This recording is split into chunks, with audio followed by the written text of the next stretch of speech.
જય શ્રી કૃષ્ણ। ભારતી શિંગાળા અનેરી વાનગીમાં આપને હાર્દિક સ્વાગત છે। તો ચાલો આજે આપણે બનાવીશું મહેસાણાનું પ્રખ્યાત તુવેર ઠોઠાનું શાક। તો ચાલો બનાવીએ। તો આપણી બધી સામગ્રી અહીંયા તૈયાર છે। તો મેં અહીંયા એક બાઉલ લીધા છે તુવેરના દાણા। તો લીલી તુવેર આવે છે એને ફોલી નાખવાની છે અને એના દાણા કાઢી અને મેં મીઠું નાખીને બાફી નાખ્યા છે। અને વજનમાં જોવો તો આ 200 ગ્રામ છે અને આવી રીતે એક બાઉલ છે। અને અહીંયા મેં એક બાઉલ ટમેટાની ગ્રેવી કરી છે અને એની સામે એક બાઉલ મેં કાંદાની ગ્રેવી કરેલી છે। આ ત્રણેય વસ્તુ સરખી લેવાની છે। ત્યાર પછી મેં એક નાની વાટકી કાંદા સુધાર્યા છે અને ઝીણા ઝીણા સુધારવાના છે। પછી 2 મરચાં અને આદુનો ટુકડો છે તો એનું મેં ખાણી દસ્તાથી ખાંડી નાખ્યા છે, અચકચરા ખાંડવાના છે, બરોબર। પછી અહીંયા 2 વાટકી મેં લીલું લસણ લીધું છે। અત્યારે શિયાળો છે તો લીલું લસણ તમારે ખાસ કરીને લેવાનું। અહીંયા મેં લીધું છે અડધી વાટકી કરતાં ઓછો ગોળ જે ગળપણ માટે। અહીંયા મેં ગાર્નિશિંગ માટે કોથમરી લીધી છે। પછી વઘાર માટે લીધા છે તો 2 સૂકા મરચાં લીધા છે, એક તમાલપત્ર લીધું છે અને એક મેં બાદિયાનું ફૂલ લીધું છે। 1 વાટકી તેલ લીધું છે। પછી અહીંયા આપણે ગાર્નિશિંગ માટે સેવ લીધી છે ઝીણી। અહીંયા મેં એક લીંબુ લીધું છે। બાકીના આપણે જે રેગ્યુલર મસાલા ઘરે વાપરતા હોય એ બધા છે અને અહીંયા મીઠું છે તો એ સ્વાદ પ્રમાણે અને પાણી લીધું છે। આટલી આપણે વસ્તુ જોશે। અહીંયા મેં એક પેન પણ ગરમ થવા મૂકી દીધું છે। તો પેન પણ ગરમ થઈ ગયું છે। હવે આપણે એમાં તેલ એડ કરીશું। પહેલા તેલ ગરમ થઈ જાય પછી જ આપણે એને વઘાર કરવાનો છે। તો જો આપણું તેલ પણ ગરમ થઈ ગયું છે। હવે આપણે એમાં આખું જીરું નાખવાનું છે તો અડધી ચમચી મેં નાખ્યું છે। ત્યાર પછી આપણે આ લાલ મરચાં, તમાલપત્રો અને બાદિયા ઈ નાખવાના છે। એ જરાક આ રીતે સતળાઈ જાય પછી આપણે એમાં જે કાંદા ઝીણા સુધાર્યા હતા એ આપણે અડધા જેમાં એડ કરવાના છે, અડધા રાખવાના છે, બધા એમાં નથી નાખી દેવાના। એને પણ આ રીતે જરાક પાણીનો ભાગ હોય બળી દેવાની, બળી જાય ને ત્યાં સુધી। પછી આપણે આ આદુ મરચાંની પેસ્ટ એને પણ થોડીક વાર સતોળવા દેવાની છે।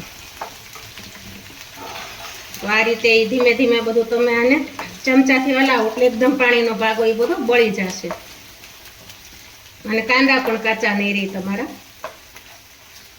હવે જો આપણે કાંદા પણ સરસ મજાના તળાઈ ગયા છે, આમાં સતોળાઈ ગયા। તો હવે આપણે જે ગ્રેવી લીધી છે કાંદાની એ ગ્રેવીને પહેલા એડ કરવાની છે।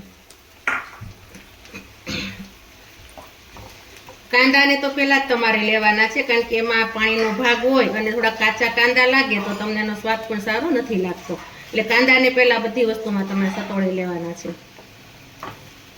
જો આપણે આને 2 મિનિટ આ રીતે સતોળવાના છે। પછી આપણે આગળ એને શું નાખવું હું તમને કહું છું। 2 મિનિટ આ રીતે એને ચમચાથી હલાવ્યું એટલે આપણી ગ્રેવી મસ્ત રીતે ચડી ગઈ છે અને જે પાણીનો ભાગ હતો એ પણ બળી ગયો છે, તમને દેખાય જ છે। તો હવે આપણે એમાં લીલું લસણ હતું એ આપણે એડ કરવાનું છે। લીલું લસણ પહેલાં નહીં એડ કરતા કારણ કે બળી જશે, એટલે આ કાંદામાંથી પાણીનો ભાગ બળે ને પછી જ તમારે લીલું લસણ એડ કરવાનું છે। અને લીલું લસણ છે ને તમે બને ત્યાં સુધી ઝાઝી ક્વોન્ટિટીમાં રાખજો કારણ કે એનાથી સ્વાદ સારો લાગશે। હવે આપણે એમાં ટમેટાની ગ્રેવી એડ કરશું। લસણ પણ થોડુંક સતોળાઈ જાય પછી હવે આપણે આને 2 મિનિટ આ રીતે હલાવવાનું છે। તો 2 મિનિટ આપણે આને એકદમ આ રીતે મેશ થવા દઈએ। તો જો આપણે 2 મિનિટ આને આ રીતે ચડવા દીધું હતું તો ટમેટાની ગ્રેવી નાખ્યા પછી પાણીનો ભાગ હતો એ બધો બળી ગયો છે। હવે આપણે એમાં મસાલા કરવાના છે। તો આપણે જો પહેલાં તો મીઠું તમારે સ્વાદ પ્રમાણે આમાં નાખવાનું છે કારણ કે બાફામાં તમે મીઠું નાખ્યું હોય એટલે ઓછું રાખજો। અને હિંગ પણ આપણે છેલ્લે અત્યારે એડ કરશું કારણ કે હિંગ બળી જશે એટલે તેલમાં નહીં નાખતા। ત્યાર પછી લાલ મરચું પાવડર એ તમે જેવું તીખું ખાતા હોય એ પ્રમાણે, 1 ચમચી ધાણા જીરું પાવડર અને અડધી ચમચી કરતાં ઓછી હળદર। આટલી વસ્તુ આપણે અત્યારે એડ કરી છે મસાલામાં। હવે આપણે એને મસાલામાં જરાક તેલ આવે ત્યાં સુધી આ રીતે મિક્સ કરવાનું છે। તો આ રીતે હલાવશો તમે એટલે મસાલા પણ નહીં બળે અને તમારે તેલ પણ ઉપર આવી જશે। હવે આપણે જે આમાં તુવેરના દાણા હતા બાફેલા એ હવે એડ કરવાના છે। અને જો તમે મહેસાણા બાજુ જતા હોય તો ત્યાં તો આ મહેસાણામાં પ્રખ્યાત છે તુવેરના ઠોઠાનું શાક। તો તમે જરૂરથી એક વખત આ રીતે ઘરે બનાવજો, તમને એવો જ સ્વાદ લાગશે। તો આ રીતે એને બધું મિક્સ કરી દેવાનું છે। હવે આપણે એમાં થોડું પાણી એડ કરવાનું છે। તો પાણી મેં 1 ગ્લાસ લીધો છે, એમાંથી અત્યારે 2 ઘૂંટડા જેટલું જ એડ કરું છું. જે પ્રમાણે જોઈએ એ રીતે તમે પાણી એડ કરજો. હવે આને આપણે સેટ થવા દેવાનું છે. તો આપણે હવે સેટ થવા મૂક્યું છે. તો હવે આપણે એમાં શું કરવાનું છે, તો ગોળ હતો એ ત્યારે છેલ્લે આપણે આ ગોળ એમાં એડ કરવાનું છે. અને લીંબુ, તો લીંબુ તમારે જે રીતે ખાટું ખાતા હોય એ રીતે. અત્યારે હું અડધું લીંબુ છે એ આમાં નાખું છું. લીંબુ ને ગોળ છે એ છેલ્લે જ એડ કરજો, કારણ કે પહેલાં નહીં લીંબુ એડ કરતા એ બળી જશે એટલા માટે.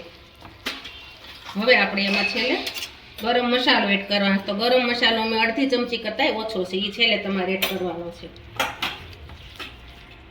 હવે આપણે એને ઢાંકીને 5 મિનિટ સુધી સેટ થવા દેવાનું છે.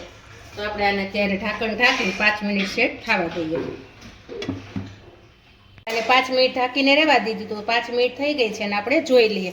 તો જો આપણું શાક પણ મસ્ત રીતે સેટ થઈ ગયું છે અને તેલ પણ આવી ગયું છે ઉપર. તો હવે આપણે એને એક પ્લેટમાં સર્વ કરી લઈશું.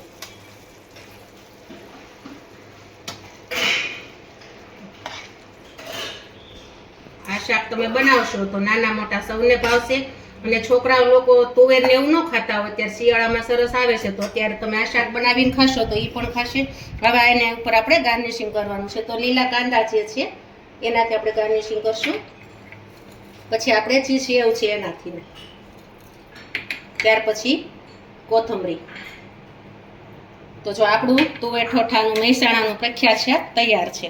તો આપણું આ તુવેર ઠોઠાનું શાક તૈયાર છે. તો તમે જરૂરથી મારી રેસીપી ટ્રાય કરજો. વિડીયોને લાઈક કરજો, શેર કરજો, સબસ્ક્રાઈબ કરજો. જય શ્રી કૃષ્ણ.